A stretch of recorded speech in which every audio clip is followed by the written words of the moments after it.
So we're looking at Learning Outcome 5 today, and again, it's a nice short one. So Learning Outcome 5 is be able to evaluate your own practice in delivering inclusive teaching and learning.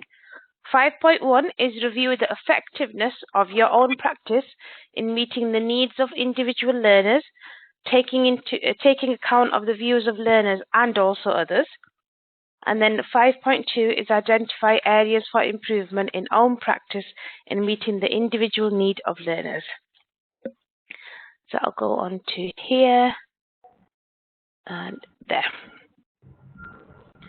So again, 5.1 is a very big mouthful reading this question. So review the effectiveness of your own practice in meeting the needs of individual learners, also taking account of the views of learners and others. So with this, all we're talking about is inclusive learning. So because you're going to be looking at meeting individual needs, listening to them, you know, what feedback they've got, what opinions they've got, what opinions and feedback your colleagues may have. So just to try and help you do an inclusive practice on here overall.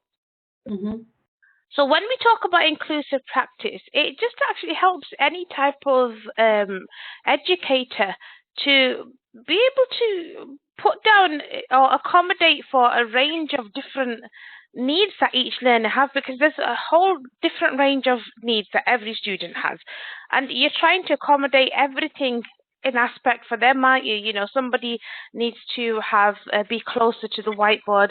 Somebody might not be able to hear very clearly, so you need to get them to sit closer to you. Someone might have an English as an additional language need, so you need to have them either seated next to a student that can assist them, speak to them, or have a member of staff with them. So there's so many diverse needs there. And in total, we're just working and doing our best to try and remove any type of barriers or reduce these barriers to learning so that they can, you know, learn efficiently as well. Because we know if we're not feeling comfortable, if we don't understand something, and I know personally this is for me as well, if I'm in a classroom situation and I don't quite feel like my needs have been met, or if I feel like I'm being left out, or there's some particular words that I don't understand, there's some particular things that I'm not really sure about, it really does put a barrier. It stops me from learning in the best way I can. So we've got a very difficult job when it comes to especially a classroom environment where you've got a lot of students you're looking at. You really need to try and juggle so many different factors and, you know, help those 30-odd students that are within your classroom. Now, to do this, you can do it in a lot of different ways, and I've got a few ways that I've listed down. Yes, there you go. So to try and meet the needs of individual learners, you're going to try and get as much detail as possible. So you want to get feedback from your learners and also from others. So others are other people who are like teaching professionals, parents. You might have a specialist that comes into, like a behavioral psychologist, or somebody, a speech and language therapist. So they are the others. Now, getting as much detail as possible, it can be done quite simply. Just have conversations, you know, find out. It can be nice, friendly conversation where you're just finding about what your students' knowledge is, what areas they might need help with, and getting background information, really, and it does help. Other ways you can do assessments as well, like you do. I know within primary schools we have a termly assessments, or a spring assessment, a summer assessment, and so on, where you'll go every at the beginning of each term, you'll carry out an assessment and see where their learning is up to at that point. You're also going to want to consider individual needs as well. So if you've got visually impaired students, you want to sit them closer to the board, have a larger font, handouts or on your board as well. Maybe if they can't see at all, have braille so that they can actually access the work. For hearing impaired, you might want to again have handouts. Have everything that you know that you're physically going to be saying, have it typed out for them so they can follow and read through that. I mean, that's good for a student that's older, maybe an adult or somebody who's in high school, but for the younger children, obviously, asking them to read reams and reams of written work is difficult because they're not going to be able to keep up. You can also face your students if they're hearing impaired, and because they'll be good at they learn to develop how to lip read as well, sign language, hearing loops. So these are ways that you can bring them in and try and reduce those barriers. So again, these points, they're just those basic things that you do unconsciously anyway, that you would have somebody sitting closer to a board if you knew that they hadn't bought their glasses in one day, or if you know that somebody is hard of hearing, you'll make sure that they're closer to the front of the room, closer to where you are, so that they can actually hear you a lot clearly as well. And then there's other ways to do it as well. So say if you're in an exam sort of environment, you might want to get a scribe in. So Geeta, do you know what a scribe is? Is it something that we help writing on the boards, like just keywords or something? Sort of. Do you know, for example, if I was in an exam and I'd broken my hand and I couldn't write, or if I had dyslexia, and you would be there with me, you'd be an official scribe, and I would tell you what my answers are, and you would write them down for me. So that's what a scribe is, somebody who will assist. You wouldn't be there to tell me the answers. You wouldn't be there to say, oh, actually, this is right, this is wrong.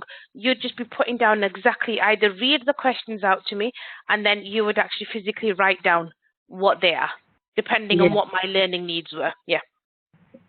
But again, it's all done in what your student tells you. So it wouldn't be in your words at all. Some students will get extra time in exams. Sometimes will also be put into separate rooms.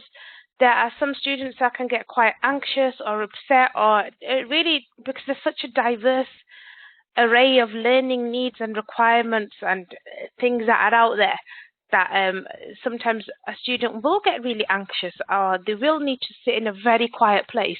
So it might be in a dedicated room where they can just go in one quiet place and sit down and do the exam in that time that they've got. Sometimes you'll get differentiated on a normal classroom basis. You'll get differentiated work, and you already know this. You'll split your work depending on the students' levels.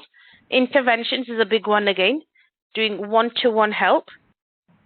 You'll also adapt your learning environment to suit your learners' needs. So, if you've got a child in your classroom that has to use walking sticks, you're going to want more spaces between the tables, a big walkway. So you will be clearing that up. Or you'll make sure that your sink area in your classroom, the floor is nice and clean all the time, so you're not having any child slipping on the floor. Adapting your room at the moment as well, your temperature and lighting. Now, because of COVID, I remember going back into the classroom after the first lockdown, and we were lucky that every single classroom in my previous setting that I worked in, they had an external door. So we were told that we need to keep those doors open at all times, summer, winter, it didn't matter. It was just to have a flow of air going through. We weren't allowed to have the AC on either because they were worried about cross-contamination between classrooms and things.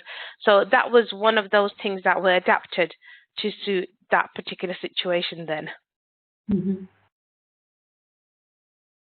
So that's some of the points that I could think of. Is there anything that you can think of that you do to meet individual learner needs? And also, when you've listened to their feedback and thought, oh, okay, I can change this for you. What do you do? To be honest, the same things what you have just gone through, we do every day. Like I've got a child in my class who has got kind of skin condition. So he gets blisters all over on his body. So nobody is allowed to touch him, or he's not touching everyone. So we are making sure that he has cushion on his chair where he sits. Or if he has got blisters under his foot, then he's on the wheelchair, and there is one-to-one support that who is with the child every day. Because I've seen children that have to have blister care. It can be quite daunting for them because they can be painful, can't they? Especially depending on where they've come up on. But yeah. Yes. I mean, yeah, the points that I went through, they're just generic things that we do. And sometimes you might have a different opportunity, like where you might need to go to that child, or you might have a one-to-one person with him that does blister care for him and bandages him and so on, just to make sure that he's comfortable during the day. Or there might be another student that has one-to-one sessions with somebody who speaks the same language so that, you know, if somebody speaks Polish, then they either got a Polish speaker coming to them and they're doing English lessons just to try and do it, you know. So there's a lot of things that we do on a normal basis that are quite generic. Sometimes you'll do something a little bit different, but 99% of the time, these are the points that we do. Yeah. So overall on this section, I just want you to look at your own effectiveness here. So you're going to carry out a review on your own practice. You're going to see, what do I do? How do I meet the individual learner needs? How I take into consideration what their views are? How I take into consideration what the views of other people are, like teachers and colleagues and parents and so on. So here, all you need to do is carry out a reflective account, just like you did when you were doing your TA qualifications. You did quite a lot of reflective accounts there. You're going to explain in detail how you meet the needs of a variety of learners. So just pick a couple of children that you meet. So you can talk about this child with the blister care. You can talk about a couple of children that might have EAL, or how you do the adapt your work to assist the lower groups in maths and English. So how do you meet their needs? What do you do? How do you adapt your work, and do you differentiate it? So do you give one student a little that might have a higher ability, a different type of work within the same topic, and for someone that's a lower ability, what do you do? Do you sometimes get the students to read the questions together, work together? So how do you adapt and differentiate to make sure that they're involved? And again, how do you get feedback from these students, from your colleagues? How does that happen? Do you speak to them and ask them, or do you just ask them a couple of questions at the end? Or do you go through a quick summary and say, okay, what did we do today? What was our topic?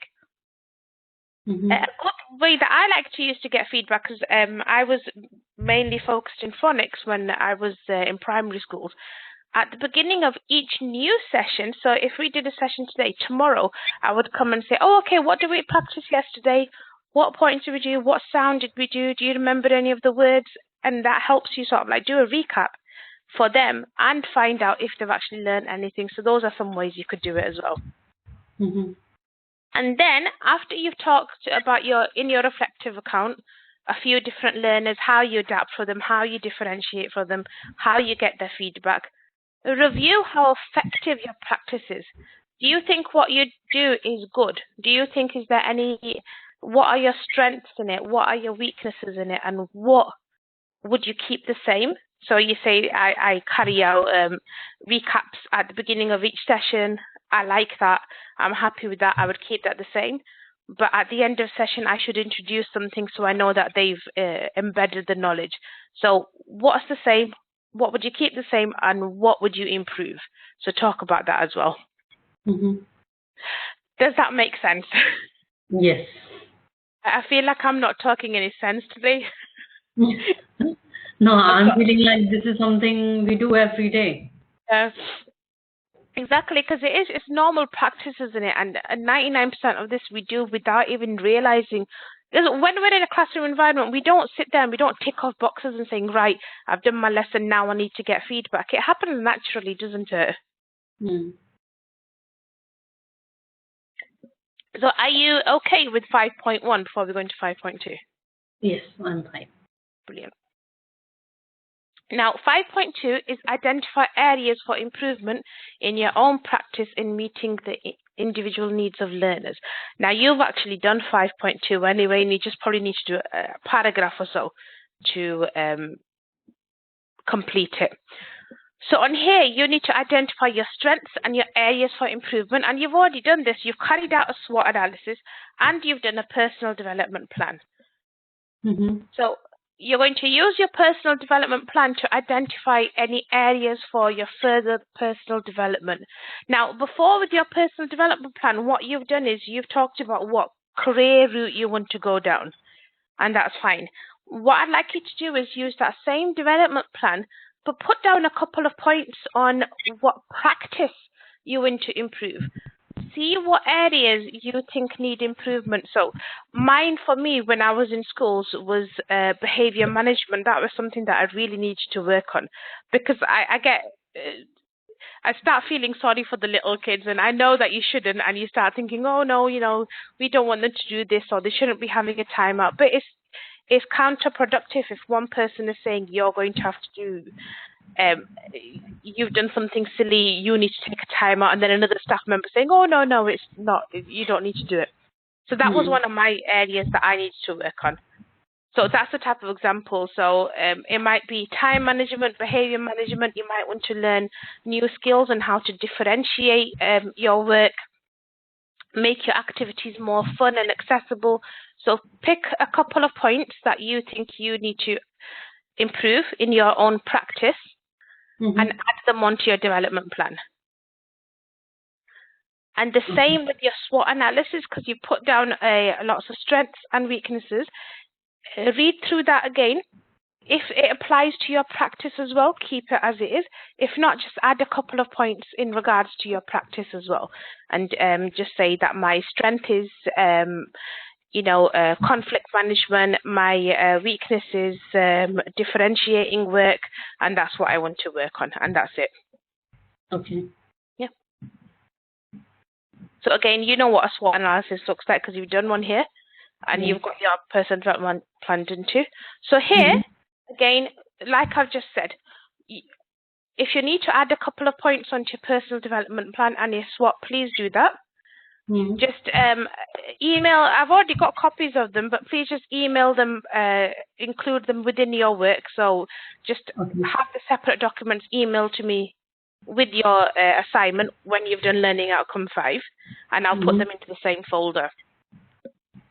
Now, when you've done that, don't leave 5.2 blank. Just say on it, I would say that please refer to Appendix 1 and Appendix 2. So name them as Appendix. Sorry, you mean to say, shall I not write anything further in 5.2? Just refer you will be. Yeah, or you're going to start off and say, please refer to my personal development plan and SWOT analysis. So you would say APP1 and APP2, because on these courses you do a lot of appendices. They're just, are you aware of what an appendix is? Yeah. Yeah, good, fantastic. So yeah, just name, when you do email them back to me, do APP1 for one of them, and then do personal development plan, and then retitle SWOT as APP2, and then change that. Yeah, so in your titling. Okay. Is that okay? Is that making sense? Yeah. So just before I start this to write, I should give a reference for APP1, yeah? Yeah, just say on 5.2, start off with, please refer to my personal development plan, and then in brackets APP1, and then my SWOT analysis APP2, and then all you've got to do is put down a paragraph or two of a detailed summary. So summarize what you found. Just cap it all off. So you're just going to include summarize what areas you want to improve, and then tell me, once these have been improved, what sort of impact these will have on your practice. So if you improve your behavior management, what impact will that have? If you improve your planning and your differentiating, what sort of impact will that have? So just pick a couple of points and tell me what you want to improve and how that will impact on your practice. Will that make your work much more interesting? Will the students be more involved? Will you be following the policies and procedures of the workplace? So just points like that. Okay. Yeah. So that was 5.2. Do you want to go over any of these for Learning Outcome 5? No, I'm fine with it. So I'm going to turn this off. There.